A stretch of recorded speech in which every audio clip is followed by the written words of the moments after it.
What's going on, everybody? What is going on? It is Friday, February 2nd, 2024. And y'all, I am so sorry for being behind, but literally my screen froze on me and I had to restart my computer. And it took forever to get off of that welcome screen because I think because of how I restarted it. But I've moved past that. Hopefully it's not, I can get, I'm not even going to jinx myself. I'm not even going to say what I was going to say. Sorry, I couldn't do the intro music like I usually did, but we are already 15 minutes behind. But shout out to everybody that is here so far. Let me go ahead and quickly acknowledge the people that are in the chat so far. And we're going to just go ahead and jump right into this stream because we have a lot of topics to discuss. Shout out to Hacksign KT, Ice Spider. Shout out to Darlene for the 1999 super chat. I appreciate it. Savion Draco Zero, Cosma Fury, Wallow J, Denise Scales, Lady Messenger, Letitia J Cage, Stay Positive, Retro Gemini 99, DSB, DC Precise, Blair in Real Life, Grape Shot, Black First, Second, and Third X, Donna C Archer, Jerry Bedford, Tawana Cook, and Janesta. Shout out to you for the $5 super chat. I appreciate it. And Iron Will. So we're going to just go ahead and jump right into everything because, like I said, I have a lot of topics to discuss. Some topics I had to throw in there today that wasn't even on the list. But shout out to everybody else or anybody else that's coming in.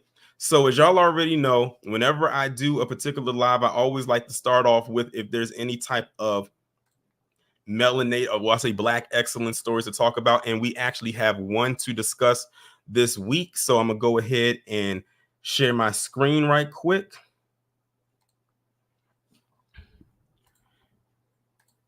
So as everybody knows, the Michael Jackson biopic is officially underway.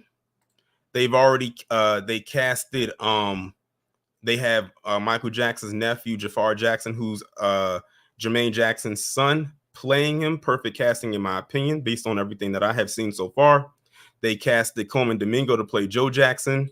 That's a bit of a controversial casting, but it is what it is. But the latest casting is a very interesting one. So congratulations and shout out to Nia Long for being cast to play Katherine Jackson in the Michael Jackson biopic. And it's crazy because when I'm looking at these pictures side by side, I can actually see a slight resemblance. So I'm going to go ahead and read this brief article coming from Deadline. Lionsgate and Universal Pictures International Michael Jackson biopic Michael has cast Nia Long as Jackson's matriarch Katherine Jackson. The Antoine Fuqua directed movie is now shooting for an April 18th, 2025 theatrical release. Beyond Nia's incredible talent, I was deeply moved by her connection to the material and her commitment to honoring Katherine and the love she had for her son, said Michael producer Graham King. Fuqua added Nia has delivered iconic performances throughout her career. I've been a fan for a long time because her characters stay with you. I'm excited to now work alongside her as she pours all of that into Katherine Jackson, a woman who was the glue, the rock, and the heart of the Jackson family during its best and most turbulent times. Long said, Katherine Jackson is an incredible pillar of strength and grace for the entire Jackson family. As a mother, she was selfless and endured forces beyond her control, yet still managed to help build a legacy beyond measure. I am honored to bring her voice to the screen and share Michael Jackson's story with audiences everywhere. I wonder if Nia reached out to, or if Angela reached out to her when it came to this role, because as we all know, in the Jackson's American Dream miniseries that came out back in the 90s, Angela Bassett played that role. She'll be starring along opposite Jackson's nephew, Jafar Jackson, who will play his King of Pop uncle, and recent Oscar nominee Coleman Domingo, who will play Katherine's husband, Joe, in the movie, scripted by three-time Oscar nominee John Logan. So shout out to Nia Long for landing that role. And I do agree, Till Dawes says I love her, but she's got to bring it to match Angela Bassett. Well, we all know Angela's in a class of her own. So all I can tell Nia is to bring as much as she can to the role, but not try to copy what Angela's already done. So definitely bring her take, her talent, I should say, to it, because as we all know, Angela Bassett is Angela Bassett. And that's not a knock to Nia Long, because Nia Long's a great actress too. And I think this is dope for her, because we haven't really seen Nia Long in anything really mainstream in quite some time.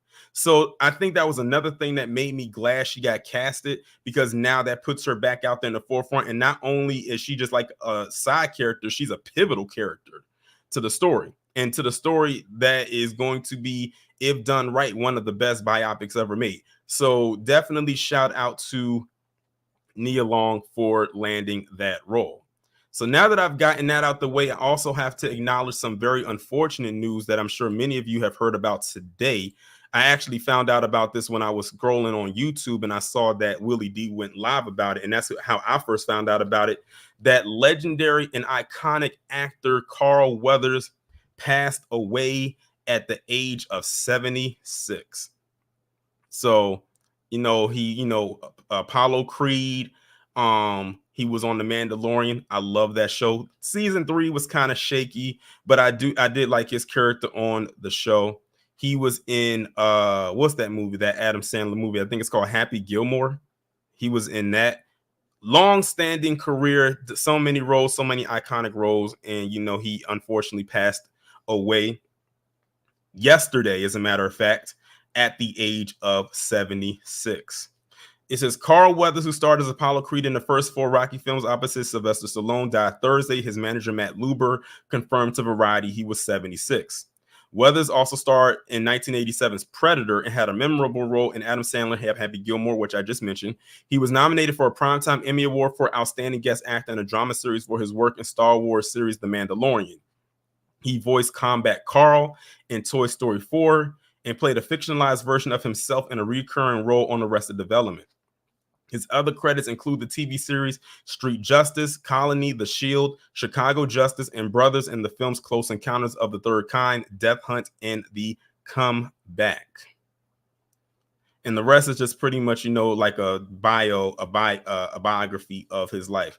Definitely an iconic actor, legendary actor. I'm sure if you were familiar with him, your parents and grandparents definitely were.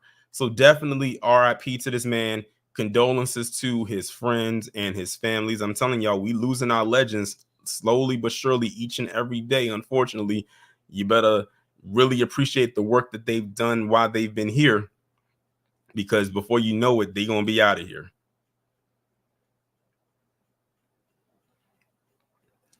So there's that story right there. So now that we've gotten through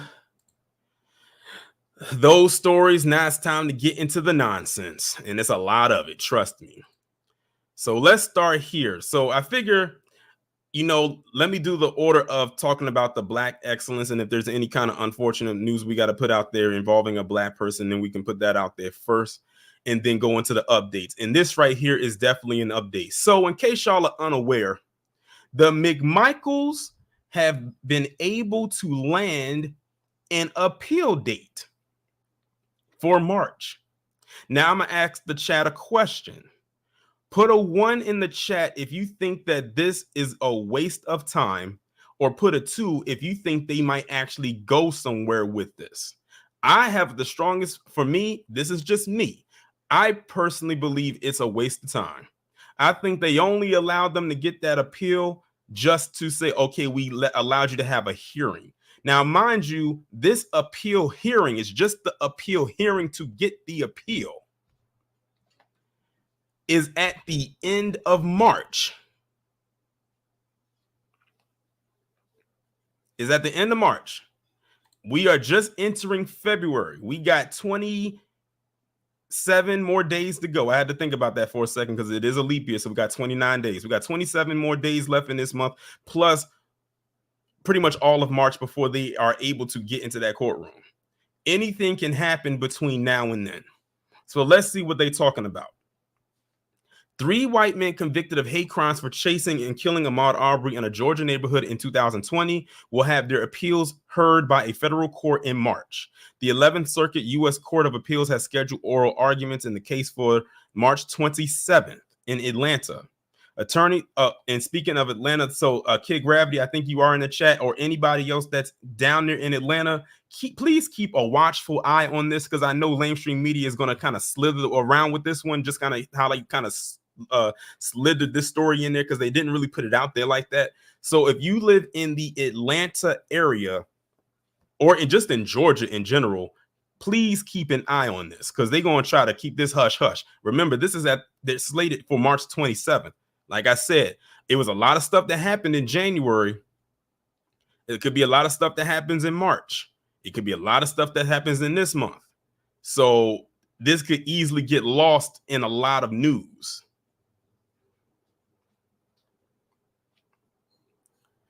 Attorneys for father and son Greg and Travis McMichael and their neighbor William Roddy Bryan are asking the court to throw out hate crime convictions returned by a jury in coastal Brunswick in 2022. Arbery, who was 25, was chased by pickup trucks and fatally shot in the streets of a subdivision outside the port city of Brunswick on February 23, 2020. His killing sparked the national outcry when cell phone video Bryan recorded of the shooting leaked online more than 2 months later. The McMichaels armed themselves with guns and pursued Arbery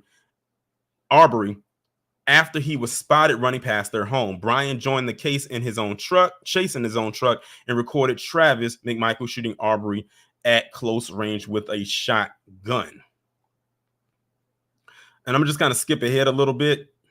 Oh, this is why the hate crime shouldn't be tossed out. Look at what they posted right here. I'd kill that effing N-word. Hello? That should be enough right there to not throw it out. That means you already had intent to kill him because he's black the minute that left your mouth. Both McMichaels received life prison sentences in the hate crime case, while Bryan was sentenced to 35. Also pending are appeals by all three men of their murder convictions in Glenn County Superior Court. Listen, I know PC privilege is a thing, but I truly believe it's going to work against them. I strongly believe that they're not going to drop those hate crime convictions. Darlene said, what about the DA, Jackie Johnson? Good question. What's going on with Jackie Parakeet in the face Johnson? We haven't heard from her lately. But shout out to Lisa Cabrera and I think the 1LVZ, because I know those two off the top of my head. They keep up more with her than I do. So I'm sure whenever there's an update to come about her, one of those two or maybe both of them will definitely be talking about her. And shout out to anybody else who's come into the chat since the stream has started. Make sure y'all go ahead and hit that like button, hit that subscribe button if you are new. But yeah, I truly, honestly believe that they're only doing this to say they gave them the chance to present themselves in court. But I think, in my opinion, they already got their minds made up. It ain't going nowhere. Think about all the appeals that Derek Chauvin and his attorneys have had, and they threw and tossed every last one of them out. I think they did like 5 of them. I think it's high time they just give it up and just finish out your sentencing. You only got, what, 20-something more years to go? Deal with it. And watch your back, literally. So let's move on now to the next story. And the next story is an update as well. And it is involving Courtney Clenney's parents. Who remembers Courtney Clenney? She was the woman that deleted Christian Obumseli a couple years ago. And she was basically convicted. Well, was she convicted?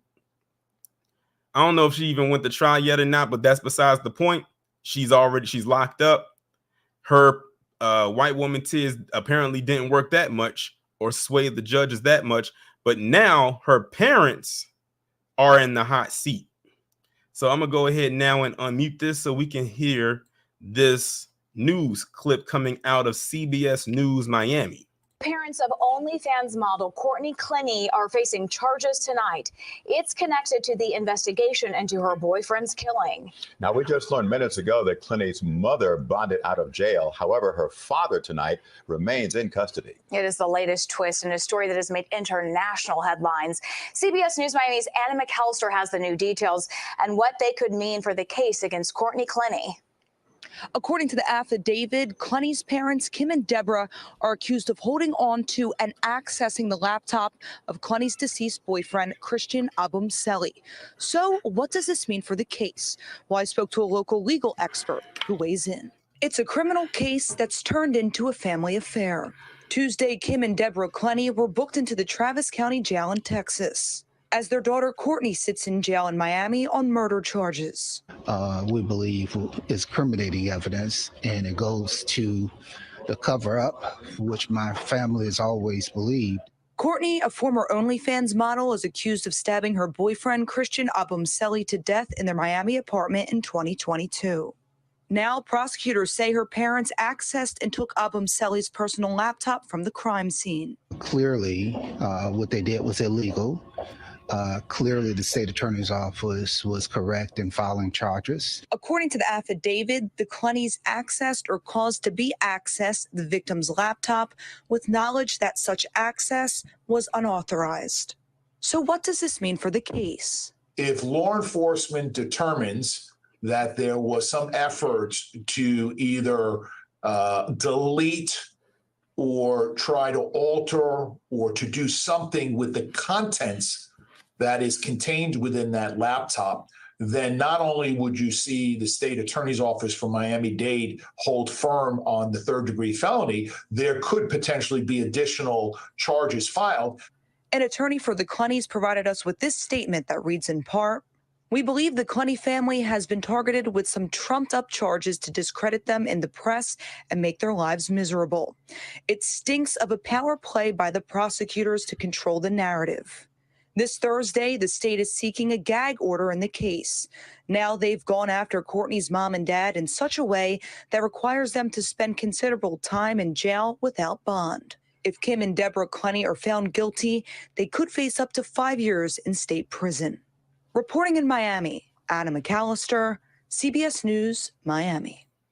All right, so y'all just heard that right there. And y'all got the details as to why her parents have been arrested. So they were tampering with evidence. See, now by her parents doing that, any chance that this chick had of trying to get off on what she did is gone. Because now it really looks like what people have already said that it was, which what they said was murder. Now you can't even try to use the whole, self-defense thing. Yes, we know they got it all on tape, but you know what? In this system we live in, does a tape really matter? Does surveillance really matter? Because we're not supposed to believe what we see with our own eyes. You know, apparently we're supposed to be just blind out here. And shout out to Jerry Bedford for the $20 super chat. He said it's called tampering with evidence. Exactly, which is, they say, is a heavy federal crime. A heavy felony crime, I should say, rather. So, like I said, any chance that she thought that she was probably going to slip out of this, her parents ruined that when they found out that they were tampering with his laptop. So you know what they're going to do when they go to trial? They're going to empty out that laptop. They're going to look up what was on that laptop and what they were trying to hide. What were they trying to get rid of? And like I said, we saw the video footage of her clearly being the aggressor, even when she sat up there and tried to lie and said that he was the one attacking her.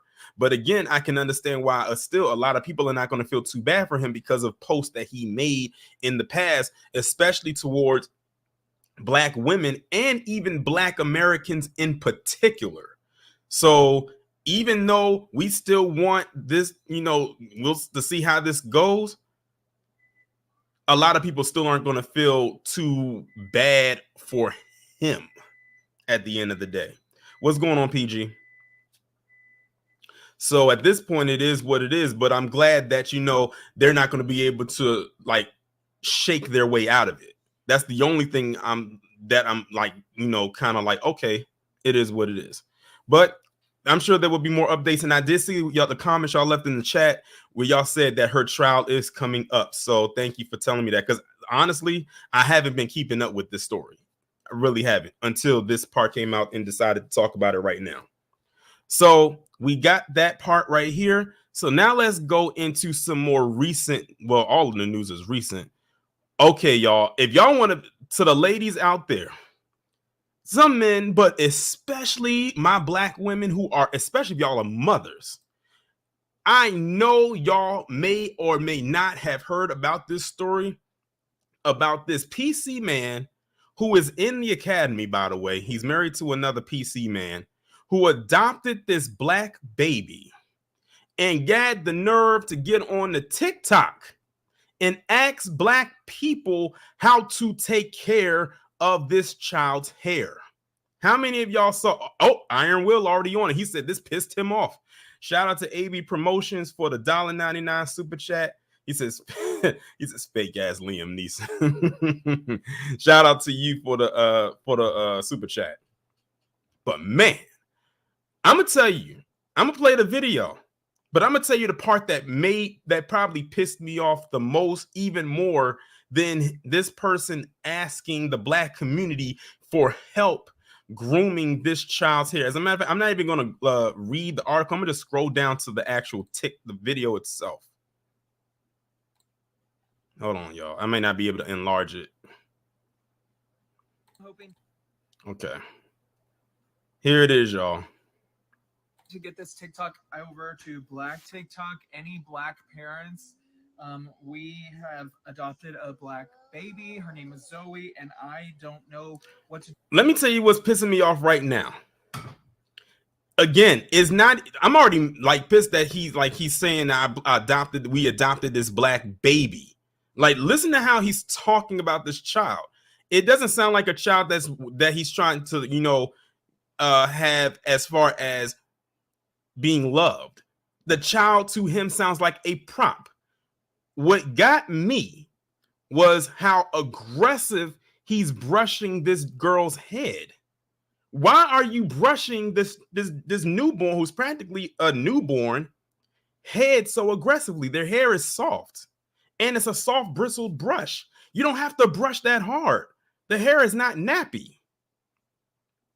Did y'all see how hard he was brushing against that child's head? That was probably so uncomfortable. Shout out to J Cage for the $10 super chat. He says, POS clout chasing. I feel sorry for that baby. Yes, this is exactly what this person is doing. They are definitely clout chasing, and they're talking about the black community. Can y'all help us try to take care of this black baby because we need help taking care of this black baby and their black hair? It's a newborn. Just run some water on it and just smooth it over.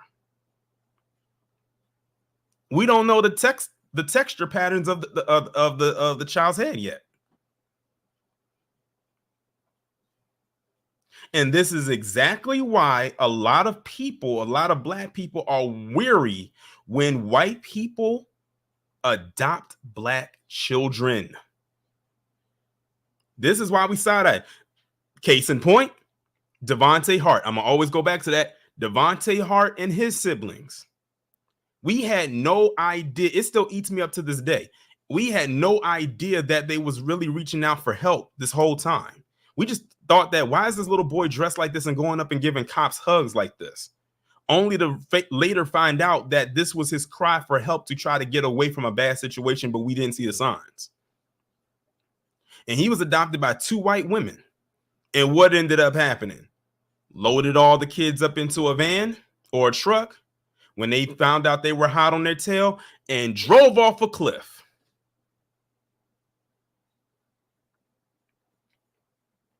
Again, this is exactly why a lot of black people are weary when they be seeing white people adopt black kids. And there's also another reason why I forgot. Y'all can let me know in the comments what nation in Africa practically banned them from doing that, from going over there and adopting children from over there. I forgot what nation it was. Someone in the chat let me know. And good for them. It's just a precaution because they've seen the stories and they see what happens. Even when those so-called missionaries go over there to do missionary work, they ain't going over there to do missionary work. Okay, Miss Renee said it was Ethiopia. Okay. Jay Barrett said, how about don't adopt a black child if you're going to have a problem maintaining their hair? Exactly.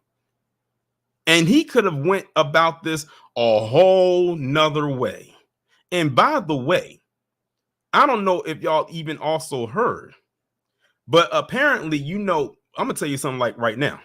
Black people, when we put on our detective caps, we go and dig and we can find some stuff. Apparently, the the black sleuths, the black detectives, have dug so much into this guy's background, the one that was aggressively brushing his baby's hair, they found some stuff about him that shouldn't have even qualified to even adopt this child. They found out some stuff about him to make you wonder how in the world was he able to get able to adopt this child.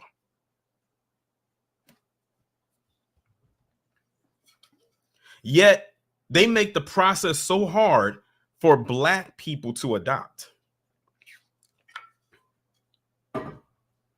They'll let anybody else adopt a black child except black people. They make them go through the ringer to adopt a black child. Think about it. Like, really think about it. And shout out to Scoop 2003 for the $5 super chat. He said, why is it always PC that don't have any association with us that want black children? We not lab rat experience. Exactly. I'll give you an example of a black family. Well, I'll give you two examples.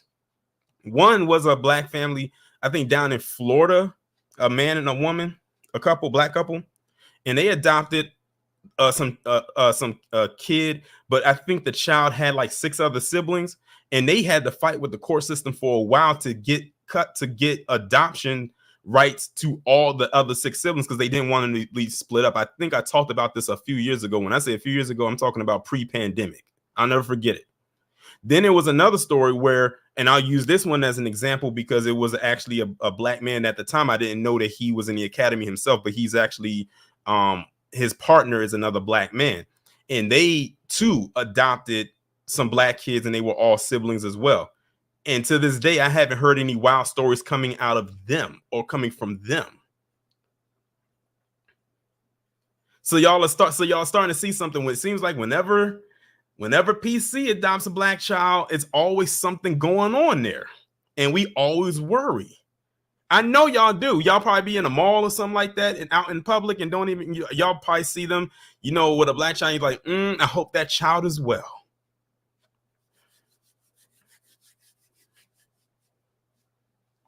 But yeah, that video like pissed me off. It really did, in more ways than one, but especially because he was aggressively brushing that baby's hair.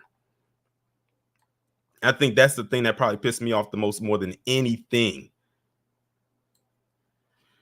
But anyway, y'all, let's move on to the next story. And this one is coming out of Canada. And shout out to Cosima Fury. And also, if you haven't done so already, make sure y'all subscribe to Cosima Fury's YouTube channel. He does great content. He goes live every now and then. He was live last night. And I had told him about this story right here that's coming out of Canada. Now, some of you may or may not have heard about this, but if you live in New York or the tri-state area, you might have. But they try to keep this one hush hush. But it's a reason why I really wanted to talk about this particular story. About this man named Bazani Savar, who's 28, who basically went on a spree at City Hall last week.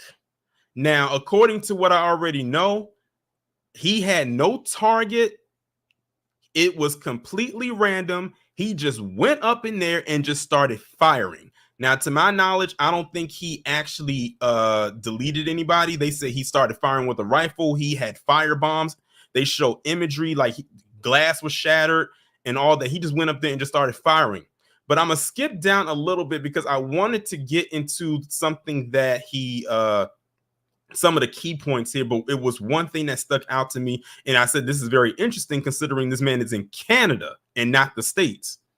It said that he put the video, put the video up on manifesto style video up on YouTube the day that he did the shooting. He titled the video "Rise Up." He told the viewers that he's about to complete a quote unquote mission and that he is not a psychopath or one of these monsters that hurt children. Now, I want y'all to pay attention to this part. The rest of the video addresses a disjointed series of topics, including corruption, inflation, immigration, the cost of housing, and watch this, the wokeism disease. Let me highlight it for you, just in case you didn't catch that. The wokeism disease. This guy's all the way in Canada, and he's talking like one of these right-wing, brain-dead jellybacks down here in the States that we got to deal with. When I saw that,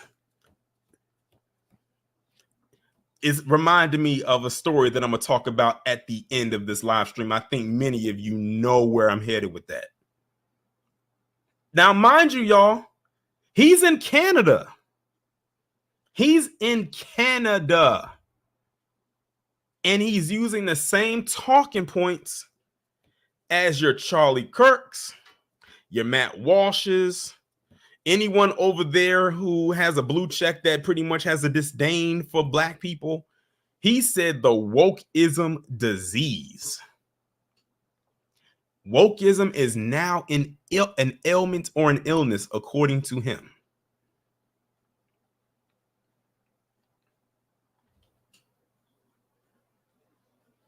Kid Gravity, I'm not even going to read out loud what you said, but just know you are crazy. But you know what? You may not be far off. But yeah, that's the part that stuck out to me the most when I saw this. And like I said, it's not a lot of articles about this guy. Like I had to look through and search just to find this, because it's not a lot. And I had to make sure that I was typing his name correctly, because I was like, he has a foreign sounding name. I could be spelling it wrong. And you know, if you spell it wrong, they're not going to pull it up. But I was typing it right, but they didn't have a lot of stuff on him. Not many videos, not many articles, nothing. They're keeping it very, very buried. And we know why. So let's now move on to the next story. And we are about to go into the state that for some reason now to the new push to make it love to have me talk about quite often, and that is the state of Florida. So in case y'all are unaware, the state of Florida has now approved a bill through the Florida House of Representatives to ban social media for children under the age of 16. So let me go ahead and run this back right quick, and we will play this clip. Now to the new push to make it harder for children to log on to social media.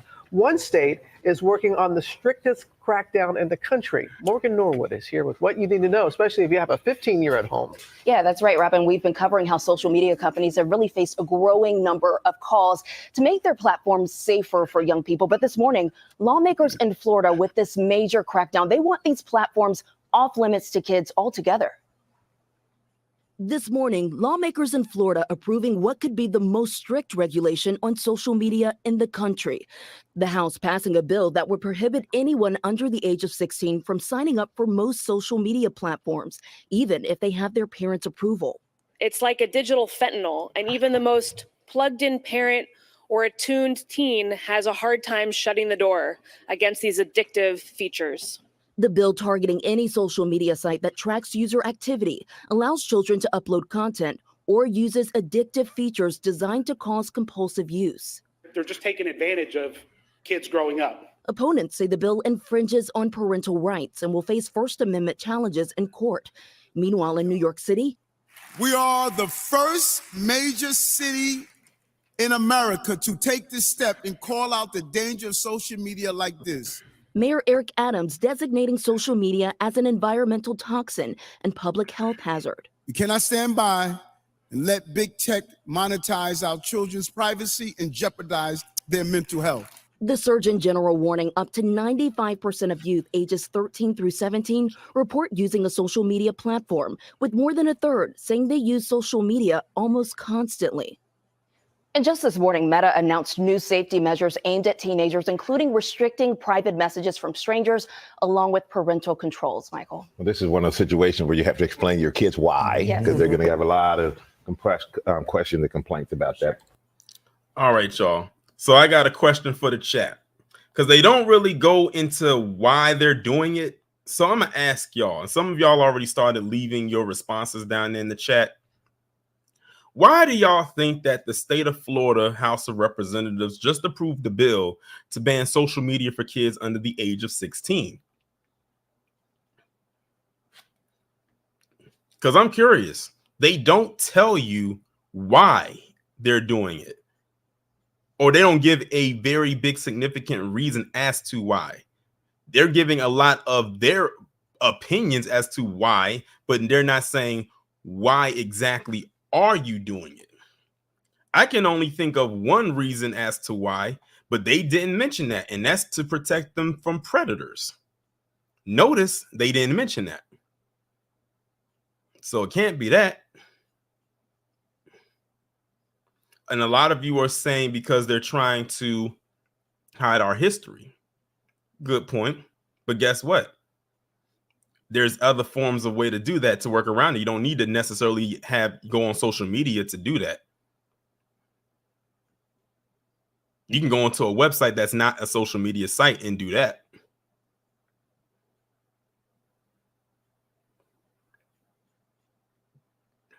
Jay Bear said it's Florida, and I think y'all know what I mean. Of course, listen, we know who runs Florida. He was trying to run the establishment. I guess this is his way of feeling good since he had to drop out of the campaign run. I guess this is a way for DeSantis to feel like he still has a level of power there. The thing is, it'll only be in that state. It won't be on a federal level. Spidey said in Florida, they are introducing a bill to where you can be sued for calling out racism. Again, look who runs Florida. Look who's the governor of Florida. I'm not even remotely surprised by that whatsoever. Shout out to Cosmo Fury for the $1.99. He says, but you, well, I'm gonna switch your word a little bit, Cosmo. I'm not even gonna call them migrants, because to call them migrants would give the illusion they came here illegally, and they didn't. So I'm gonna just use my word. But you south of the Bordarians ish on the curbs in NYC Adams. Yeah, I don't even know why they brought Eric Adams up there. I'm sitting there, I almost stopped the video and said, Eric Adams, you got enough on your plate then to be talking about social media. That's small compared to what you're dealing with right now going on up there in New York. But yeah, well, they said they approved it, so I guess that's what it's going to be until someone gets in there and they overturn it. Let's move on to the next story, and that is involving, as Professor Black Truth calls her, Stud Pierre. And I gotta wait for this ad to go through. My goodness, because I wanted to play the video itself. If not, I'll just read through it. Because who's trying to wait for an ad to load so we can listen to her just stumble? Okay, it looks like it's not going through. But anyway, in case y'all are unaware, before I go any further, and there's a reason why I waited to this story to actually mention them. There were 3 black soldiers that, oh, there's the video. I'll still say what I gotta say. There were 3 black soldiers that unfortunately lost their lives overseas. And you had this woman right here, who, in my opinion, is not qualified to do this job, get up there and say this. Obviously, our deepest condolences go out, and our heartfelt condolences go out to the families who lost three folks who are military folks, who are brave, who are always fighting, who are fighting on behalf of this administration of the. Y'all heard that? She said 3 brave soldiers that are fighting on the behalf of this administration. And when I tell you, people was mad to the core, especially black people, and you can tell she, like, I don't know if it came off the dome or whatever, but did y'all notice how she was stumbling over her words? Like, she couldn't get out simple words. I don't know if it was nerves or whatever, or the prompter messed up, but she said fighting on the behalf of this administration. When I found out she got this job, I said, she's not qualified. Now, if we want to talk about a diversity hire, look no further than Karrine Jean-Pierre. Because for her to sit up there and say that, That was very disrespectful. They did not sign up to go into the military on the behalf of this administration. And I'm sure anyone else who joins the military doesn't sign up to go on the behalf of any administration. They have other reasonings, but I'm sure it's not to fight on the behalf of a president. The utter disrespect. Man, I can't wait for her to. If there was a reason why I can't wait for this administration to be over, it's so I don't have to see her face again. EJ said she couldn't say black to save her life. Exactly. But don't worry, y'all. Put a pin in this because we're going to revisit the situation that happened over there in a midday stream that I have that's going to be going on Sunday. I have it scheduled for Sunday. It's not going to be on what she said, but it's going to be on some stuff that some other people have said concerning that unfortunate tragedy overseas on the behalf of this administration. Is she out of her mind? No one goes to the military to fight for no administration.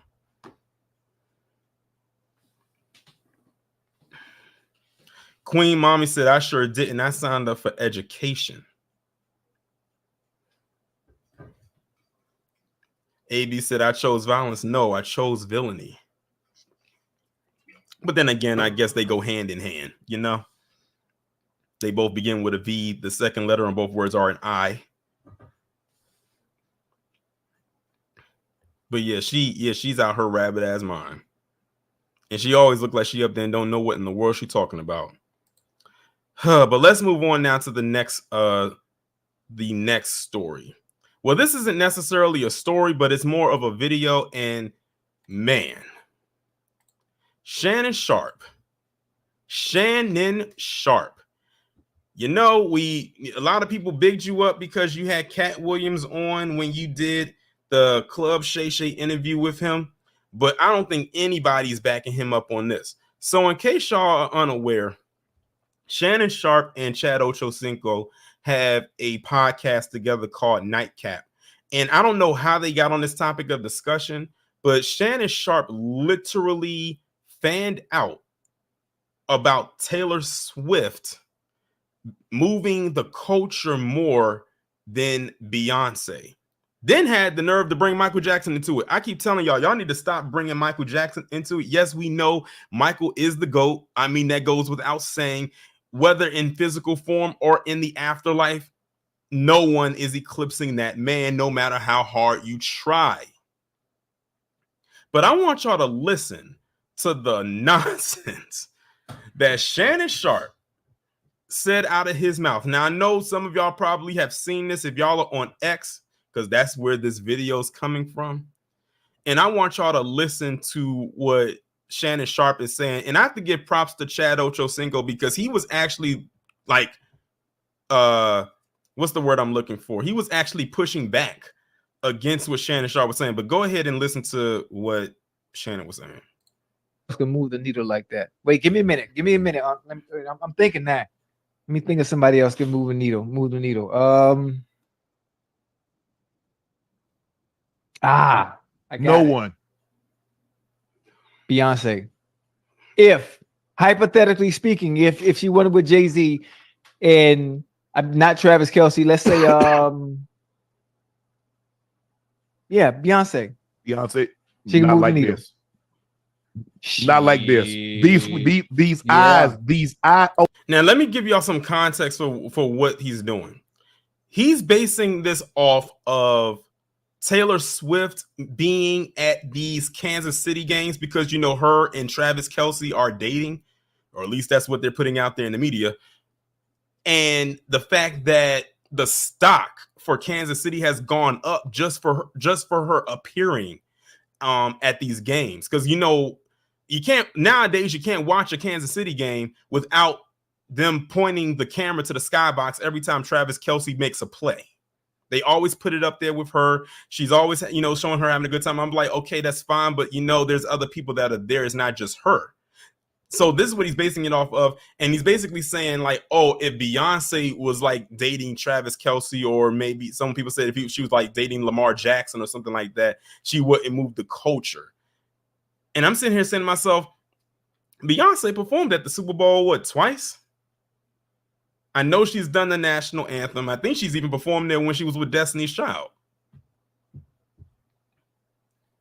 I can probably only name one Taylor Swift song, and the only reason I know of that song is because they kept playing it in the stores and at my job every time the hockey team won. And that song irked me to no end. I was like, oh my God, they got to play this song again. So it got real irritating very quickly. But let me go ahead and continue to play it. Ocho, these 8 to 15-year-old eyeballs. Ocho, the same. B had the same feeling. Ocho, Yes. I love Beyonce. Beyonce ain't moving the needle like this chick, Ocho. No, What? You tripping, Ocho.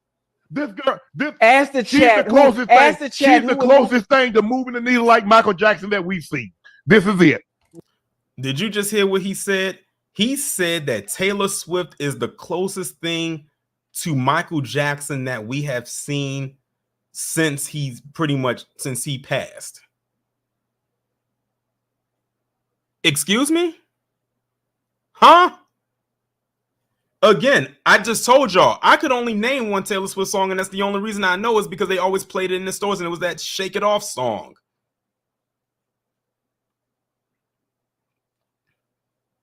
Again, notice every time they bring up Michael Jackson, they always have to bring him up next to a white artist. Every time, whether it's a man or a woman. They did it with Justin Bieber. They did it with Justin Timberlake. They tried to do that with Harry Styles. I'm like, oh, now y'all really going off the deep end. They tried to do it with Bruno Mars. They tried to do it with now with Taylor Swift. There's no comparison. That just shows you how high the bar was set by Michael Jackson, that they got to try to compare it to people who will never even put a fingernail on it.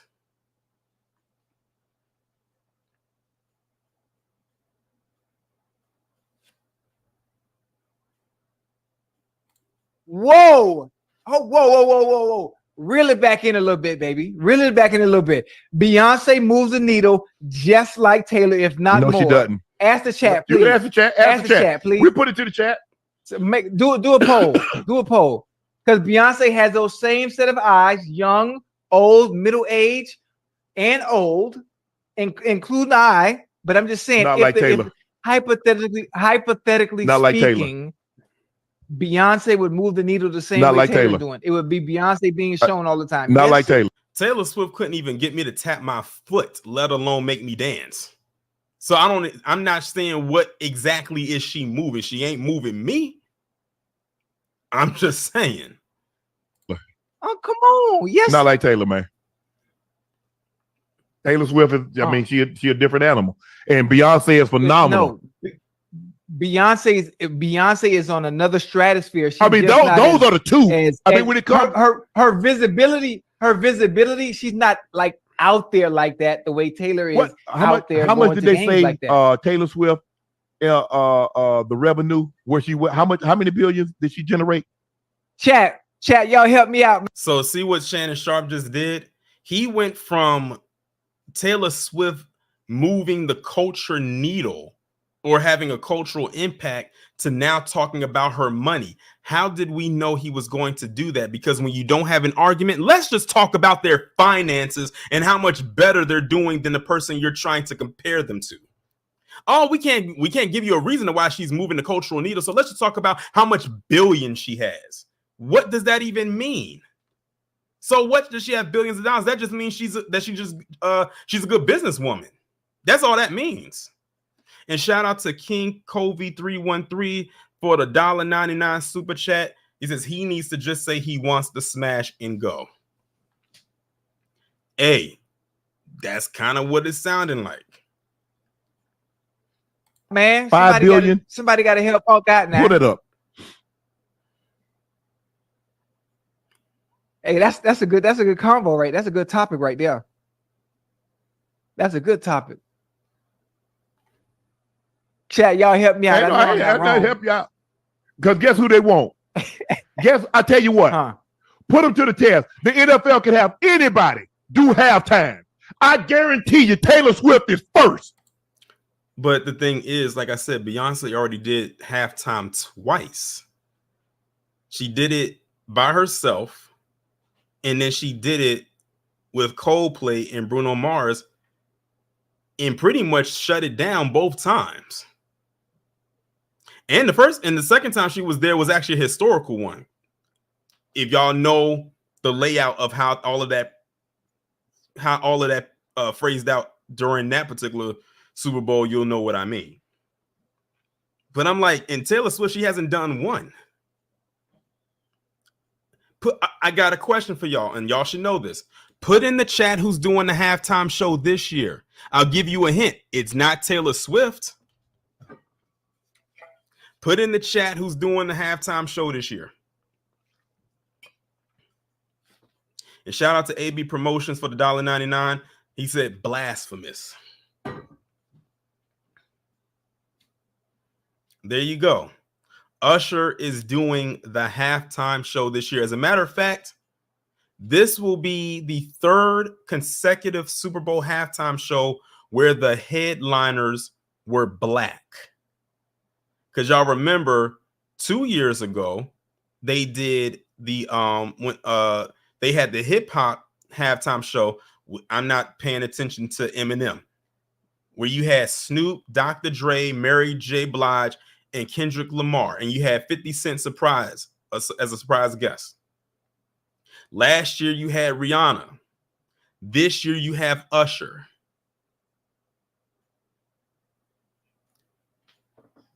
Taylor Swift been out for years. How come she hasn't been tapped yet to do it, if that's the case? And shout out to EJ for the $4.99. This says white media shows a white female and she's the biggest thing ever. Oh yeah, they always got to prop it up. I've never ever been a fan of that woman. I don't care how crazy her fans are. I don't care. I've never been a fan of her.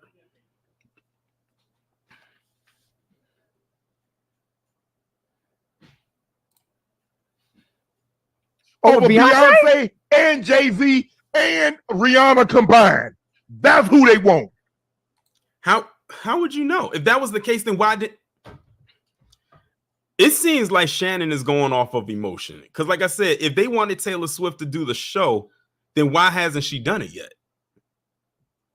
Not saying that she won't do it, because I'm sure somewhere down the line she's going to do it eventually. It's going to be a lot of eyes there, but she hasn't done it yet.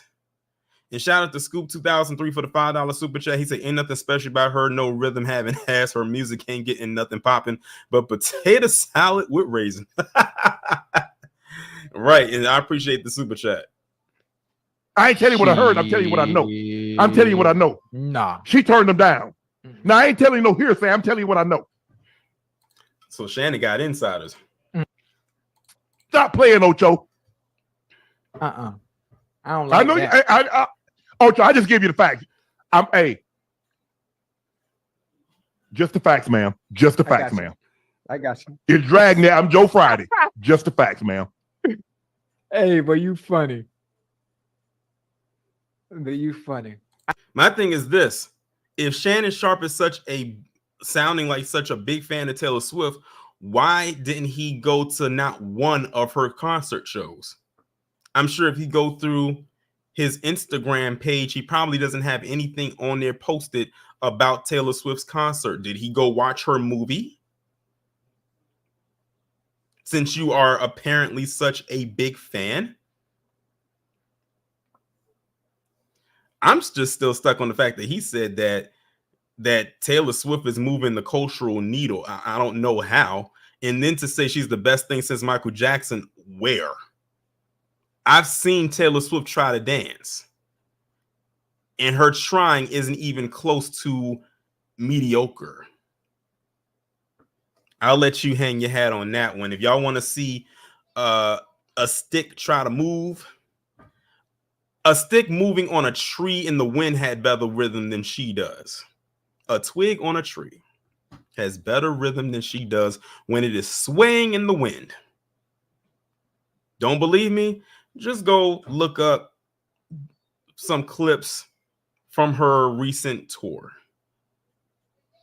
and you will see for yourself.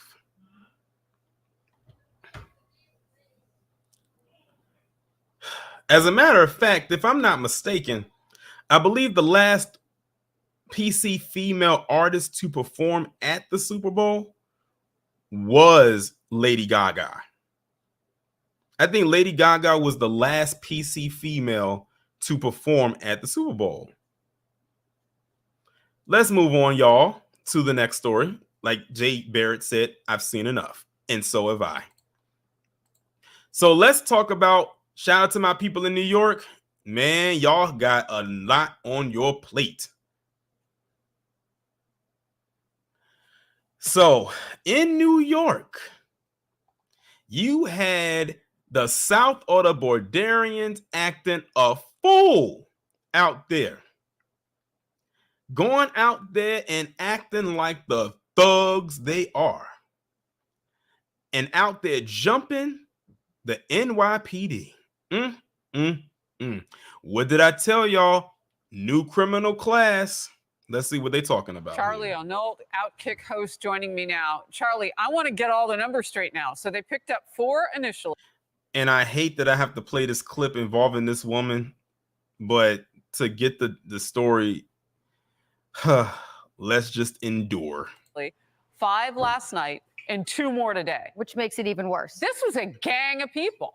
Yeah, and essentially now what it comes down to is American taxpayers are paying for police officers to be assaulted. I mean, the images that we just saw, flipping off the camera, I mean, there are no laws in this country in regards to immigration anymore. It is absolutely disgusting what's happening. And if you ask me, putting them in Rikers without bail is not even enough. They should. Now, I just want y'all to pay attention to something here. Let me run it back some. I got a question, y'all, and I think it's the same question everybody needs to be asking. Where was Daniel Penny? You know, because he's supposed to go out there and save, you know, throw his cape on, throw an S on his chest and call himself Superman and go out there and save people. Where was Daniel Penny? And I'll have a follow-up question. Where was Blue Lives Matter? Oh, yeah, because they only come out when they want to talk about black people. I know they were deafeningly quiet when this occurred. They talked about it on social media and they have their gripes about it, but I mean, this is going to be one of those stories that's here today, gone tomorrow type of things. I'm going to tell you right now. Exactly. See, y'all in the chat asking the right questions. Where's the power tools? I didn't see no pepper spray. I didn't see no mace. I didn't see no taser. None of that. They just came up there and jumped them. Now, mind you, you would think the cops had the upper hand because they have the weapons. And see, they can't put this on us as much as they would like. They can't put it on us. If you ask me, putting them in Rikers without bail is not even enough. They should be quickly deported back to where they. Now look at this guy right here. Y'all see what he just did? He walked out of that prison, stuck his tongue out, and threw his 2 fingers up like he was a city girl. He stuck his tongue out and threw up the bird like he was a city girl. Like he was about to take an Instagram picture and put a filter on it and say, hey, this is me. If that's not sheer arrogance right there, this is how you know they know that they can get away with it. And they got the nerve to wear Kobe. Good question, Scoop. They didn't fear for their lives. Apparently not.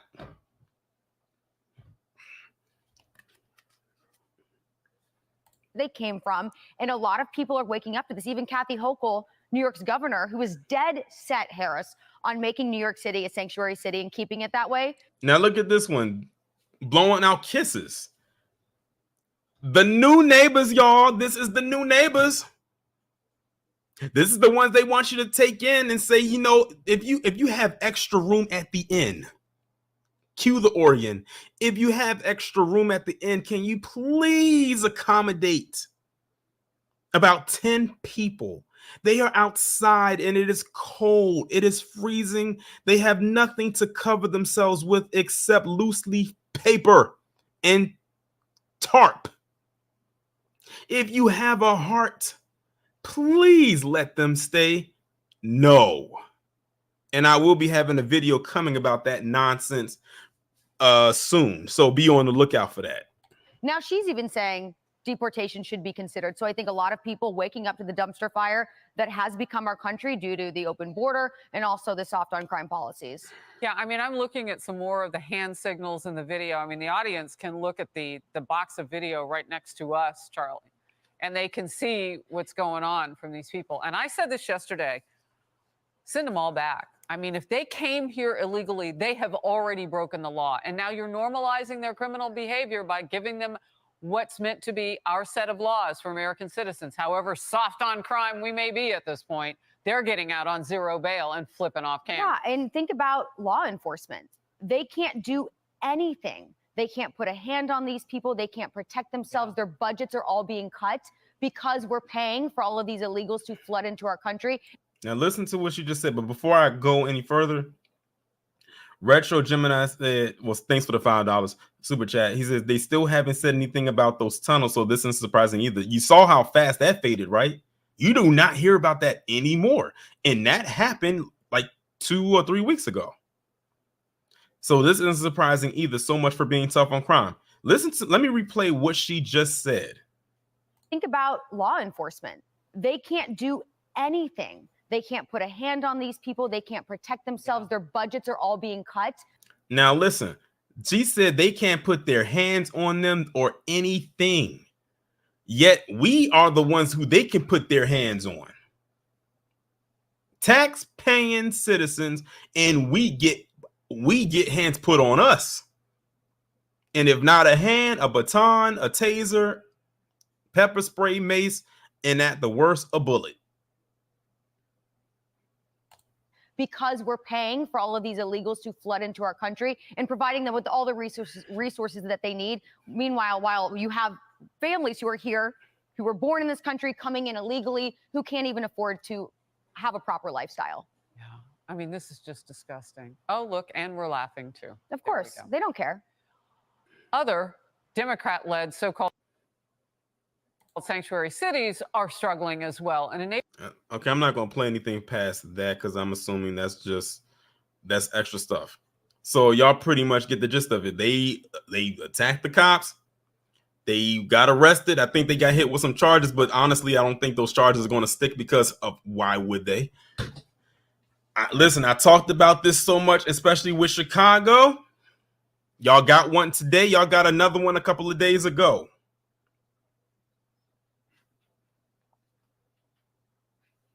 They have now been able to come over here illegally after committing the amount of. Hey, Jay Barrett, I said the same thing. I hate that I had to play the video and she was the one hosting, but yeah. They come over here illegally and be able to do whatever it is that they want.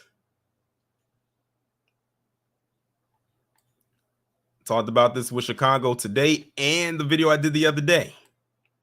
And there's going to be more to come because I've recorded a couple of more since then. It's a madhouse, y'all, and it's only going to get worse. But let me move on to the next story. Hold on, y'all. And I came across this story literally 15 minutes before I started before I started the stream. Now, I just talked about Taylor Swift and her relationship with Travis Kelce. Now, this one's about Travis Kelce. And when I tell you, I thought this was fake until I saw it with my own two eyes. And shout out to John T. Harden for the $4.99 super chat. Because now they're talking about send them back. You get what you vote and shield for.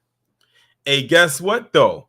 It was all fun and games when they had them flood in black neighborhoods or going to black enclaves, but when it started to touch them, now they want them to leave. I said, you thought that they was only going to be here, like stay in certain areas? Oh no, they're going to eventually spread out. But I want you to look at this on the screen. Travis Kelce cut, not from the team, y'all. Literally, talking about a haircut. Kansas City Chief credited for new trendy hairdo that's literally just a fade. Did y'all see that? Let me highlight it for you. They are trying to say that Travis Kelce's haircut, they're calling it new and trendy and saying they're calling it the Travis Kelce, which is literally just a fade. Something black men have been getting as haircuts forever. Especially back in the 80s when the fade was like, when the fade was pretty much birthed. Man, when I saw, listen, Soto, I thought this was fake until I saw it in multiple articles. And I said, you have got to be kidding me.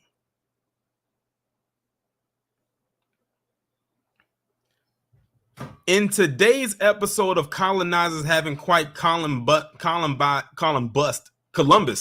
everything yet, or have they? Mainstream media can't seem to get enough of the innovative and completely original hairdo of NFL tight end Travis Kelce, aka Taylor Swift's Boo. If it looks familiar to you as a black person, that's because it's literally just a fade. They're crediting him with creating the fade.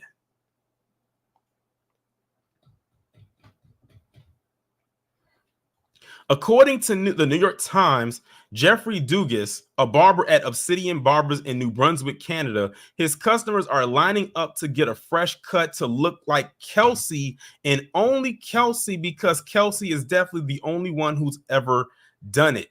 So I don't even know if I want to put the volume on this video. So basically, you got white guys going up in there asking to get a fade, but they're calling it Travis Kelce. I could be here for 30 minutes listing off black male celebrities who have literally all gotten that fade. This is nothing new. What is that? AB, I'm with you on that, but I think ridiculous might be low tier to describe this. Yo, black men, black men, I don't think there's a black man in this chat who has at least not gotten a fade at least one time in their life, whether they were a kid or a teenager or even as an adult. But it took a white guy for white people to realize that a fade was a thing.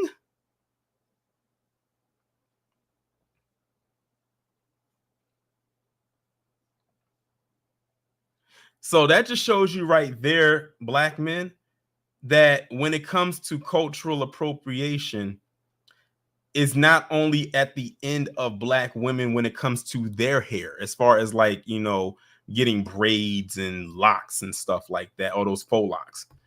Now we got to deal with it. And guess what? It'll be acceptable now it's accepted. Y'all, the fade is, after being out for multiple decades, it is now finally acceptable to receive and to get. Just don't call it a fade. Just call it the Travis Kelce.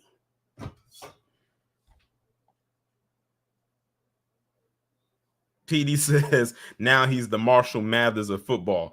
That's what they're kind of trying to prop him up as, especially when he was dating that Kayla Nicole chick. Let's read some of these comments. When did a fade become a Travis Kelce haircut? I hate it here. Isn't the Travis Kelce haircut a regular fade? Isn't this more Caucasian people throwing some blonde hair on things black people have been saying, and it's new and exciting / trend setting? Listen at this. It says, look, man, white journalists are already out here crediting Swift for popularizing swag surf.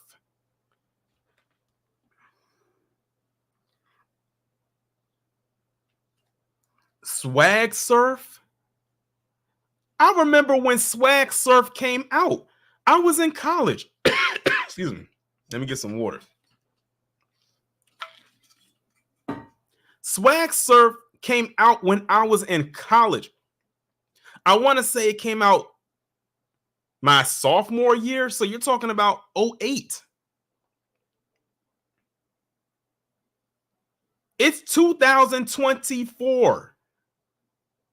And because she did the Swag Surf in the box, mind you, they play the Swag Surf at a lot of games. But now because she did it, it's popular. A song and dance that's been out for over a decade. 09? Well, I was close enough. Thanks, Wallow J. John, you are right. We cannot make this up. And every time they put the camera on her when she do the swag surf, she looked like she's getting drowned in that surf.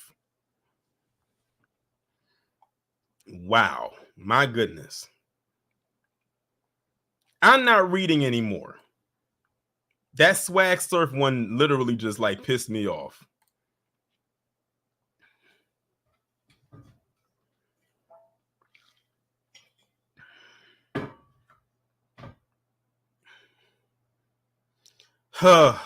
Y'all, let's move on to the last story.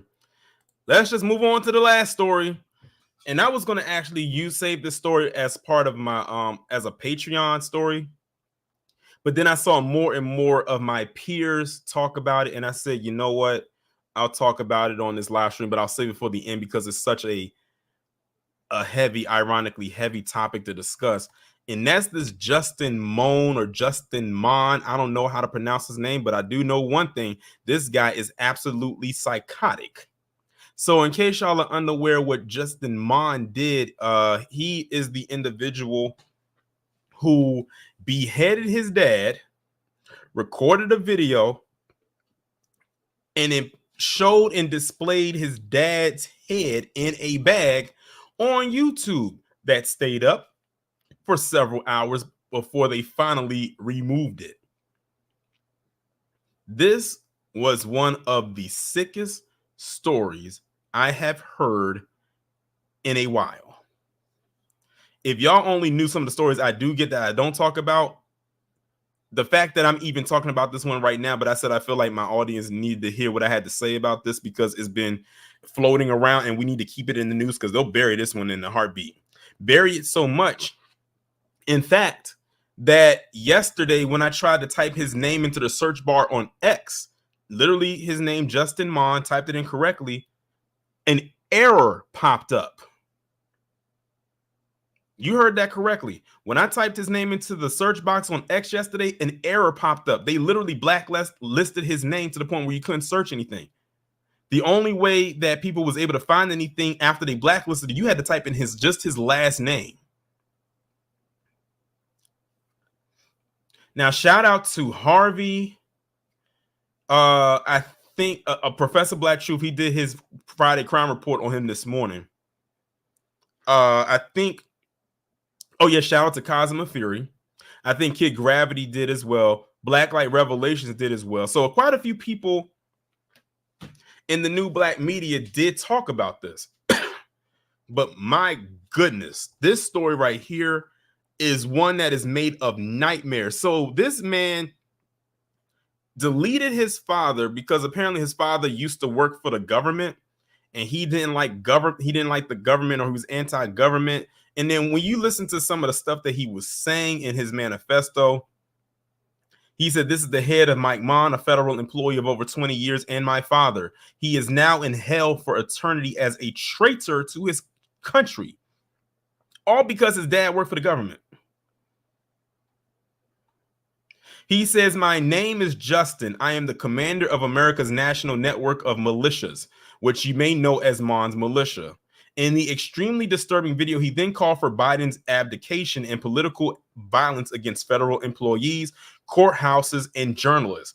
At another point in the video, he demanded all federal employees resign or this is your fate, and showed the severed head in a pot. What in the fatal attraction is going on? When I heard about him putting the head in a pot, I instantly thought of Fatal Attraction when she put the bunny into the pot and boiled the bunny. He repeatedly called for a revolution in the video.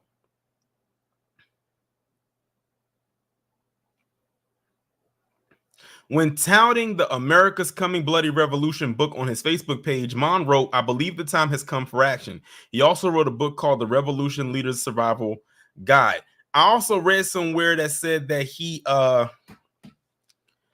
was a quote unquote right-wing conspiracy theorist, and he was talking about the academy. He of course mentioned Black Lives Matter, and I said, this is the makings of this is the doings of your Matt Walshes and your Charlie Kirks and everything like that.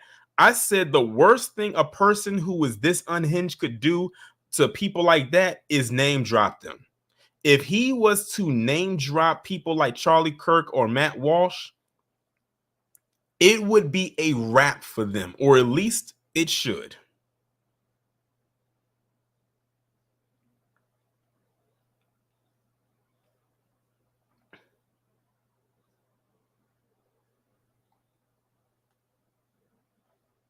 Now listen to this. In 2023, he filed a lawsuit against the federal government that reads in part, Justin Mon, a 2014 graduate of Pennsylvania State University, returns for the fourth time pro se to sue the United States for allowing him to borrow money to attend college without advising him he may not find satisfactory work as an overeducated white man almost 10 years later. So this dude wrote a letter to the government basically saying, why didn't y'all tell me that I wasn't going to just automatically get a job? I'm a white man in America. I should just be handed a job as soon as I get out of college, and now I got to pay back these loans. Yes, it's a loan. This guy literally bought into the white privilege thing and was mad that his white privilege did not work for him. So because it didn't work for him, everybody's at fault. It's like, how did you not know that? They literally tell everybody that, you know, it's not going to guarantee you're going to get a job. Who would tell you that? If they told people that, first off, people would look at it kind of funny. You got to read the small print. And then on top of that, you got to go out there and actually put yourself out there. It's not, he's one of the people that thought it was going to just fall into his lap. He thought, oh, I got this in the bag. You know, I'm a white man in America. Ain't nobody going to be able to tell me nothing. I'm going to go out there. I'm going to graduate. I can slack off while I'm in school. I don't have to graduate with honors or none of that. I don't have to make connections. I don't have to network or none of that. I can just go out there as this white man and it'll be handed to me. But then he realizes, wait a minute, I'm seeing this black person get something. I'm seeing this person in the academy is getting something. I'm seeing all these other non-white people are getting something, and it just has to be some kind of conspiracy. Then in comes CRT. Here's affirmative action. There's DEI. Shout out to TJ for the $5 super chat. He says, at least we know now these morons calling for civil war are full of BS. They had their chance, and what happened? Absolutely nothing. Exactly. A lot of the times, see, this is exactly why I tell people online, don't go back and forth with people like this. They're going to try to put your mind in the blender. They don't know what they're talking about, and they know they don't know what they're talking about, but they're trying to get you to look crazy on there. I tell people all the time, do not, in 2024, black people on social media, especially on X, do not go back and forth with these people. I know I'm not. When I see it, I just block them. But this is really all it boils down to. He's mad his privilege did not work for him. And what did he do? He took it out on the person that helped bring him into this world, which was his dad. Now, the interesting thing is this. His mother was not home, and probably for good reason, because if she was, he probably would have took her out too. But he was bold to do that and then post it online. Mind you, they said the account only had 115 subscribers. And it was viewed 5,000 times by the time YouTube finally took the video and the channel down.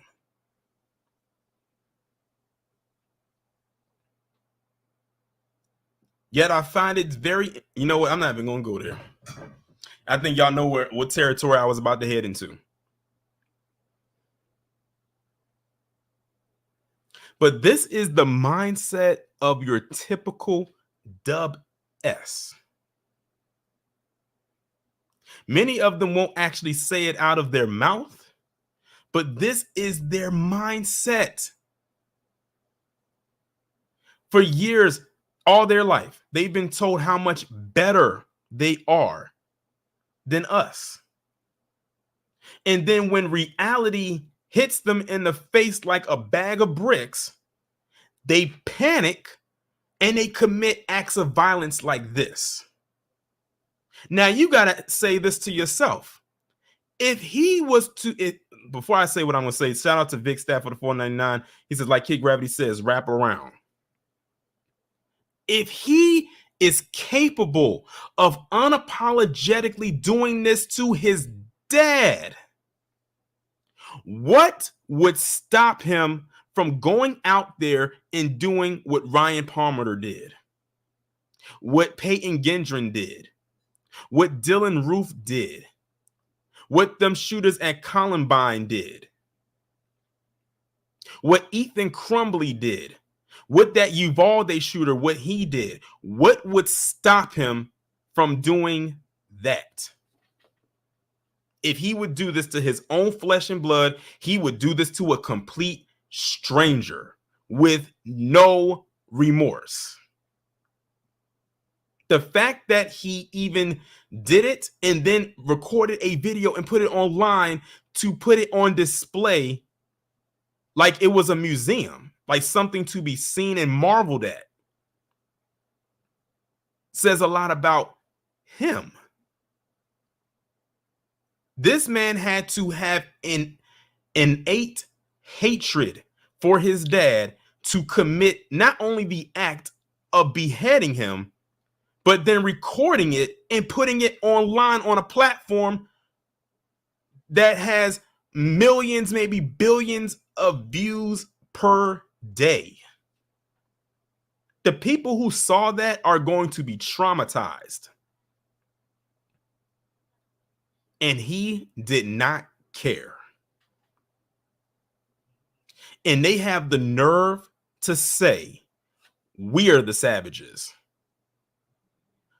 All of the PC individuals that have a lot of hate for Black people, where are they at to talk about this? Because as I've told you, everyone that I've heard talk about this story was over here in the new Black media. I have yet to see one individual who loves to bastardize the word woke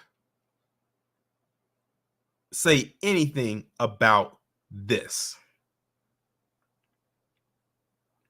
That's why I said they are lucky he didn't drop any names.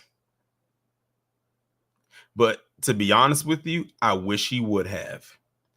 And the one name that I wish would have popped up if he did was Charlie Kirk or Christopher Rufo.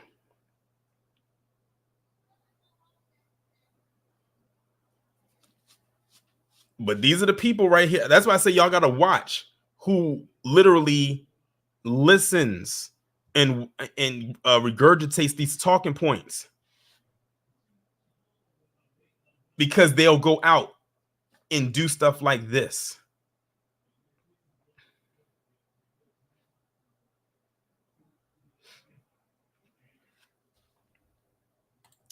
But with that being said, y'all, that's going to bring this stream to a close. I know we got started off on a rocky foot because I was having some tech issues, but we got through it and we made it through.